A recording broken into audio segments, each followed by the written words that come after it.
People वाला भूत। मेरे गांव से 1 किलोमीटर दूर एक बड़ा सा पीपल का पेड़ है। वह एक विशाल पेड़ है जिसकी शाखाएं लंबी लंबी और ऊपर से नीचे की ओर आकर ऊपर की और मुड़ी हुई मोड़ के आकर की है। वह पेड़ देखने में इतना भयानक लगता है कि मेरे तो उस दिन की घटना के बाद रोंगटे खड़े हो जाते हैं।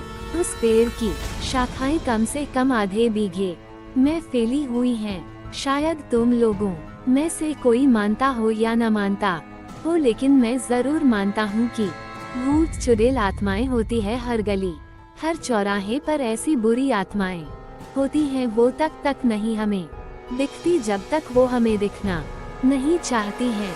यह आत्माएं जब दिखती हैं जब किसी की राशि उस आत्मा से मिल जाए दिखती हैं।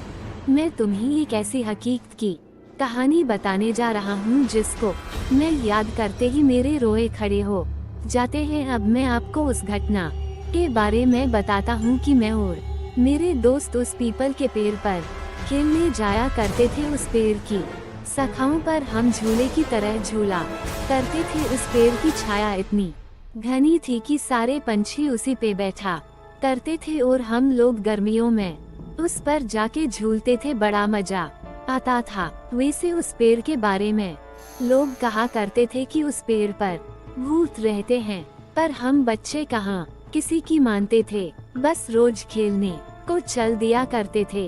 एक बार की बात है, दोपहर का समय था। हम 3 दोस्तों ने, मैं और मेरे 2 दोस्त उस दिन जल्दी चले गए। 12 बजे का समय था। हम लोग वहाँ पहुँच गए और हम लोगों ने प्लान बनाया कि हम लोग ऊंचाई पर जाके छिप जाते हैं और वो लोग आएंगे तो हम लोग उन्हें भूत बनकर डराएंगे। और हमने अपने पेंट में कुछ पत्थर भर के ऊपर चढ़ गए। दोस्तों, एक बात और बता दूं कि उस पेड़ से 2 खेत दूर एक कुआं था जिस पर कोई रहता नहीं था। बस एक रस्सी और बाल्टी के सिवाय हम लोग जब खेल कर थक जाते थे तो उस पर जाकर पानी पिया करते थे। 1 बजे का टाइम था जब हम लोग इंतजार करके थक गए। वो लोग नहीं आए तो हम में से एक ने कहा कि चलो पानी पीकर आते हैं। तो मैंने उनसे कहा कि मुझे प्यास नहीं लगी है, तुम लोग चले जाओ। दोस्तों, वो लोग उतर कर पानी पीने चले गए। दोपहर का समय था, सूर्य अपनी फुल तपन पर था। जोर से लू चल रही थी और हवा के गोल झुंड बनकर धूल उड़ाते हुए आ जा रहे थे। आप लोग जानते होंगे, गांव में इन हवा के गोलाकार को गंदूरा कहते हैं। एक ऐसा ही हवा का गोला मैंने पीपल की ओर आते हुए देखा। बड़ी धूल उड़ाए हुए वो आया और पीपल के सारे पत्ते आवाज करने लगे, खर खर, और कुछ टूट के गिरने लगे। धूल की वजह से तो मेरी आंखें बंद हो गई। सारे पंछी उड़ गए एकदम। मैंने जब आंखें खोली तो क्या देखता हूँ, एक काली सी शक्ल का बड़े बड़े बालों वाला और इतना डरावना इंसान मेरे सामने वाली डाली पर बैठा है। एकदम मेरे डर के मारे हाथ छूट गए और मैं नीचे जा गिरा। नीचे गिरते ही मैं बेहोश हो गया। जब मेरी आंखें खुली तो देखा कि मेरे दोस्त पानी पीकर लौट आए हैं। मुझे उठाकर उन्होंने मुझे बिठाया। नीचे पीपल के पत्ते काफी इकट्ठे हुए थे, इसलिए मेरे ज्यादा नहीं लगी। बस मेरे पैर से थोड़ा सा खून निकल आया था। जब मेरे दोस्त ने पूछा कि क्या हुआ तो मैंने उन्हें बताया कि अभी इस पेड़ पर मैंने भूत देखा है। सारे दोस्त समझ रहे थे कि अजय हमें डराने की कोशिश कर रहा है। उन्होंने कहा, लगता है तुझे प्यास लगी और तू ऊपर से इसलिए गिर गया है। उन्होंने कहा, जा तू पानी पीकर आ। तब तक हम यही बैठे हैं। उनकी जिद की वजह से मुझे पानी पीने जाना पड़ा। मैं वैसे भी डरा हुआ था और मेरे हाथ पैर कांप रहे थे। मैं मन ही मन में सोच रहा था कि बस आज मैं यहाँ से निकल जाऊँ, कल से मैं यहाँ नहीं आऊँगा। मैंने बाल्टी उठाई और कुएं में डाल दी। जैसे ही कुएं में बाल्टी पहुँची, एकदम से आवाज आई और वो आवाज ऐसे लग रही थी जैसे कोई पानी में बार बार कूद रहा हो। मैं और डर गया, जबकि रस्सी मैंने आराम से पकड़ रखी थी। तो यह आवाज कैसी? मैंने कुएं में जहाँ कर देखा, कुएं के पानी में मुझे वही चेहरा नजर आया। एकदम से मैं पीछे हटा। मुझसे कोई पीछे ऐसे टकराया कि मेरे तो होश उड़ गए और डर के मारे मेरे हाथ से रस्सी कोई मैं जा गिरी मैंने जैसे ही पीछे देखा वही भयानक शक्ल वाला आदमी खड़ा था। मेरी तो आवाज बंद हो गई। उसके बड़े बड़े दांत, लंबे लंबे बाल, दांत तो ऐसे जैसे कि साले ने कभी जिंदगी में मंजन भी नहीं किया हो।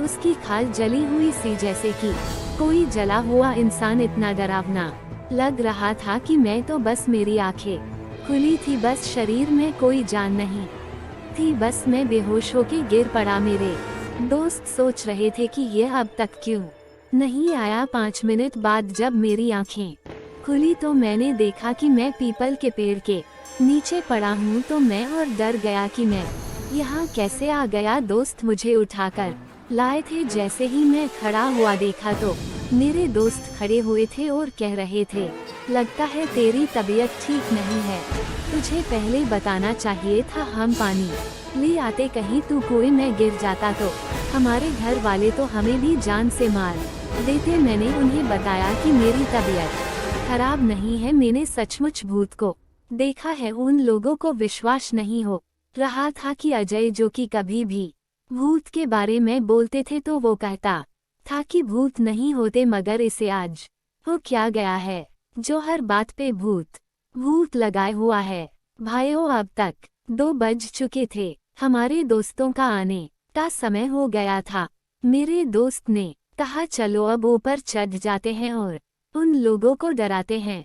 मुझे डर तो लग रहा था, पर मैं दोस्तों के साथ ज्यादा ऊपर नहीं, बस थोड़ी ऊंचाई पर जाके बैठ गया। जब वो लोग आए तो हमने पत्थर फेंकने चालू किए और तब तक हुआ क्या, जोर से एक दंदूरा हवा का झोंका आया और सरे पीपल को उसने झकझोर दिया।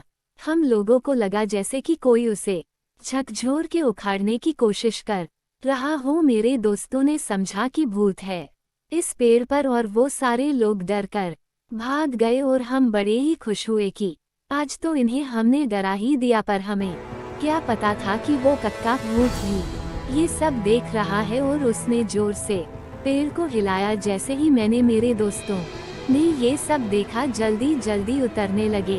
अब की बार तो उसकी आंखें लाल लाल, दांत होठों से बाहर। हम वहां से भागे। मैं तो डाली पकड़ के कूद पड़ा। मेरे दोस्त जिससे लटका वो डाली टूट गई और एकदम से नीचे गिरा। मैंने उसे उठाया तक नहीं, मैं वहां से भागा और मेरे दोस्त भी पीछे पीछे। बस फिर तो हमने मुड़कर नहीं देखा, घर आके ही हमने दम लिया।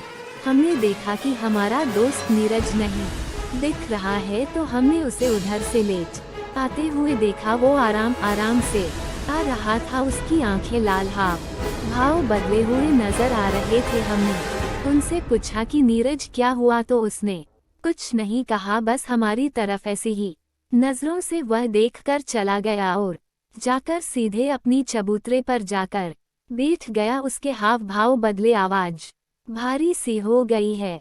जब घर के सब लोगों ने उसे देखा और कहा, कहाँ गए थे तुम लोग, तब मेरे दोस्त सुरेश ने सारी बात बता दी। तब हमारे चाचा जी ने कहा, मैं हमेशा मन करता रहता हूँ इन लोगों को कि पीपल के पास मत जाया करो, पर ये लोग मानते ही नहीं। अब देखो इसका क्या हाल हुआ है। अब जा कर भगत जी को बुला के ले आओ। हमारे गांव में एक बाबा है श्याराम, जो हनुमान के मंदिर में रहते हैं और पूजा करते हैं। वो तंत्र मंत्र इन चीजों में माहिर हैं, इसलिए उन्हें लोग भगत जी के नाम से बुलाते हैं। तब मैं जाकर मंदिर से भगत जी को बुलाया। भगत जी ने मुझसे कहा कि पहले कुल्ला कर और जाकर हनुमान के मंदिर से भभूत राख लेकर आ। तब मैंने राख ली। तब तक भगत जी ने कुल्ला करके अपना कमंडल साधुओं के पास, जो पानी पीने के लिए होता है, उठाया और चल दिए और मैं उनके पीछे पीछे चल दिया। भगत जी वहां पहुंचे और पहुंचते ही सब समझ गए और कहा, भाई तुम यहाँ क्या लेने आए हो। वो चुप रहा, कुछ बोला नहीं। तब भगत जी समझ गए कि तू ऐसे नहीं बताएगा। तब भगत जी ने धरती के पैर छूकर बैठकर मुझसे राख मांगी। मैंने उनको राख दे दी। तब उन्होंने कुछ मंत्र बोला कर उस राख को उसके ऊपर फेंक दिया और कुछ कमंडल से जल के छींटे मारे। तक उसका कान पकड़ के बोले, बता तूने इस लड़के को क्यों पकड़ रखा और कौन है तू और कहाँ से आया है। तब उसने बताया कि मैं पास के पीपल के पेड़ पर रहने वाला भूत हूँ। ये लोग मुझे दोपहर के समय सोने नहीं देते थे, इसलिए मैंने इनको डराया और इसको पकड़ लिया। भगत जी बोले, तू पीपल को छोड़ और कहीं दूर जंगल में चला जा, और वो पीपल बच्चों के खेलने के लिए है, पर मैं कहाँ जाऊंगा। तब भगत जी ने कहा कि तू ऐसे ही चला जागेगा या फिर निकालूं अपना वज्र। और भगत जी की आंखें लाल हो गई। तब भूत ने कहा, आप मेरा कान छोड़ोगे तभी तो मैं जाऊंगा। देख कितना अच्छा बच्चा है, इतना जल्दी समझ गया। एकदम नीरज हिला और वो नॉर्मल हो गया, जैसे कि अभी सोकर जगा हुआ है। तब भगत जी ने कहा, जाओ, अब पीपल वाला भूत भाग चुका है, अब तुम कभी भी जाकर उस पेड़ पर खेल सकते हो। हाँ दोस्तों, एक बात बताना मैं भूल गया, जब भगत जी आंखों में जो चमक आई वो हनुमान जी थे, और उन्हीं ने कहा था कि मैं वज्र से मारूं क्या तुझे। तो प्रेम से बोलिए संकट मोचन हनुमान जी की जय। तब से हम लोग भूतों पर विश्वास करने लगे हैं और उनसे अब डर नहीं लगता। जब भी डर लगे तो बोलना जय बजरंग बली की जय। धन्यवाद। अगर आपको ये वीडियो पसंद आया हो तो वीडियो को लाइक करें, चैनल को सब्सक्राइब करें और कमेंट करें। Thanks for watching.